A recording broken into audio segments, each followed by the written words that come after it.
to political rumours. Here, reality bites. People were working out what they could or couldn't afford to buy.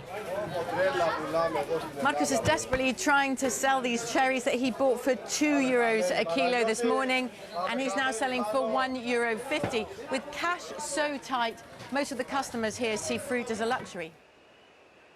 A luxury the Greek government doesn't have is time, and the way ahead looks threatening. Huge payments are due to Greece's creditors. The country risks falling out of the Eurozone, and there's a referendum here on Sunday that could be the make or break of the Greek Prime Minister's career. Katia Adler, BBC News, Athens. So just to underline then, this is the critical timetable for Greece and the Eurozone right now. In an hour's time, as I said, Greece is set to miss the deadline for a €1.6 billion repayment to the IMF. This coming Sunday, Greeks will vote in a referendum on a proposed new package of tax rises and welfare cuts. And in a few weeks' time, Greece is due to make an even bigger repayment of €3.4 billion to the European Central Bank. Now, we'll discuss all of that in a second with Robert Peston, who's with me here, our economics editor. Before I talk to Robert, we're going to go straight to Athens, and Katia is there, our Europe editor. How much should we read into this proposed last-minute deal, Katia, or should we just wait for the referendum on Sunday?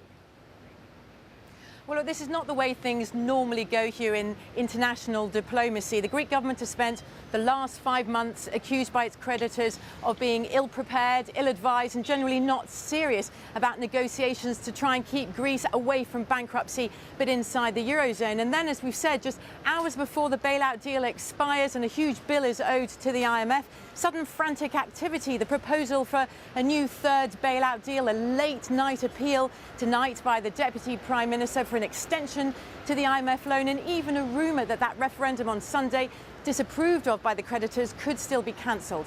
It's chaotic, but it's not laughable, because in the end, this is about people's lives. It's about the future of Greece and the Eurozone as a whole. So Eurozone finance ministers will talk to each other again tomorrow by telephone to decide how best to proceed. Katia, thanks very much. Robert's in the studio here.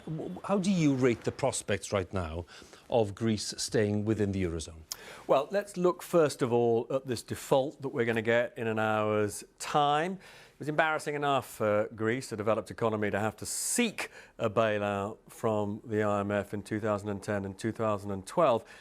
How much more humiliating to be the first developed economy to fail to make a due payment, putting it on a par with Robert Mugabe's Zimbabwe and the Afghanistan of the Taliban.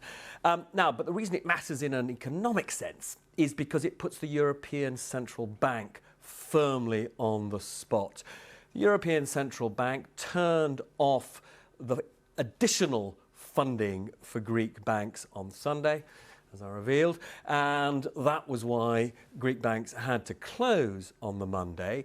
However, the default under the ECB's rules means that it now has to decide, in effect, whether to demand some of its money back from those banks. Now, by changing what's known as the collateral requirements. Now, if it were to do that, possibly one bank at that point wouldn't just be frozen, as is currently the case, but would be bust. And that would be a serious escalation of this crisis and would tip Greece even further towards the euro exit, which is why, of course, we've now got this frantic attempt by the Greek government, as we've heard from Katia, to try and reopen negotiations on a possible further bailout. Angela Merkel has said she's not having any of it till after the referendum. So right now, if you're in Greece or indeed in any part of the Eurozone, you are right to be feeling extremely anxious. OK, Robert, again, thanks very much, Robert Peston and Katia in Athens. And that's all from us now on BBC One. It's time for the news where you are. Have a good night.